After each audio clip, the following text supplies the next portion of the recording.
সন্ধ্যা নামলেই খামারে যে কাজগুলো করা উচিত আজকে আপনাদেরকে তার একটি ছোট্ট নমুনা দেখাবো।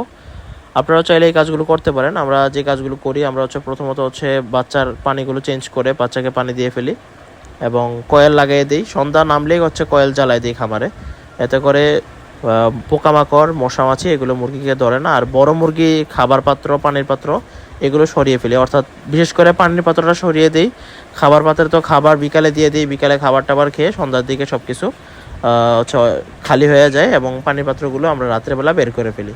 তো সন্ধ্যার পরে পানির পাত্র বের করে দিই। রাত্রে আর পানি খাবার বড় মুরগির প্রয়োজন পড়ে না, তবে ছোট বাচ্চার প্রয়োজন পড়ে, ছোট বাচ্চাগুলোর থাকে।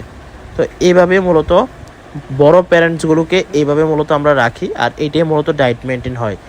ডায়েট মেনটেন বলতে সারা রাত্রে যদি খাবার দিয়ে রাখি, এতে করে কিন্তু মুরগি সারা রাত্রে একটু পরপর খাবার খাবে, পানি খাবে এবং দেখা যাবে যে একটা নির্দিষ্ট টাইমের পরে মুরগির শরীরে অনেক বেশি চর্বি জমে গেছে, মুরগির ডিম বাচ্চা কম হবে।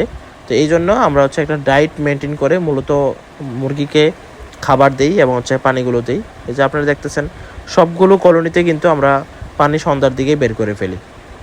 রাত্রেবেলা ওদের আর খাবার পানি কোনোটাই প্রয়োজন পড়ে না। তো আর বাচ্চাদের ক্ষেত্রে যে কাজটা করি, সারা রাত্র বাচ্চাদের খাবার পানি থাকে, সকাল বিকাল রাত্র এই 3টা টাইমে বাচ্চাদের পানিটা চেঞ্জ করে দিই এবং খাবারটা যখনই খাবারের পাত্র একবারে খালি হয়ে যায় তখনই পরিষ্কার করে খাবার পাত্রে খাবার দিয়ে দিই। তো এই ক্ষেত্রে আপনারা খাবার শেষ করার পরেই খাবারটা দিবেন, অল্প অল্প দিবেন যেন নষ্ট খাবার না খায়। নষ্ট খাবার খেলে আবার বদহজম হবে, মুরগি কিন্তু পরে পায়খানা সমস্যা হবে। তো আশা করি আপনারা বুঝতে পারতেছেন আমরা কীভাবে মুরগিগুলো লালন পালন করি।